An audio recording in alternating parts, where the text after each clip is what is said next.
चालून मी अजूनही जसं मला डॉक्टर पदवी मिळाली सामाजिक क्षेत्राबद्दल अजूनही बोलतो सांगतो.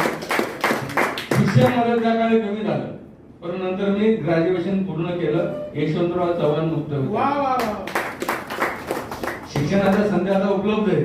मी ठरवलं की आपण ग्रॅज्युएशन व्हायचं, कारण की बाबासाहेब आंबेडकर त्या काळामध्ये एवढे पदवी घेऊन सरी शिक्षण घेत होते, तर बाबासाहेबांनी एवढं तर आपण 10 जन्मात एवढे पदव्या घेऊ शकत नाही, परंतु त्यांच्या पायाचा थोडाफार घोळ होण्याचा प्रयत्न करू.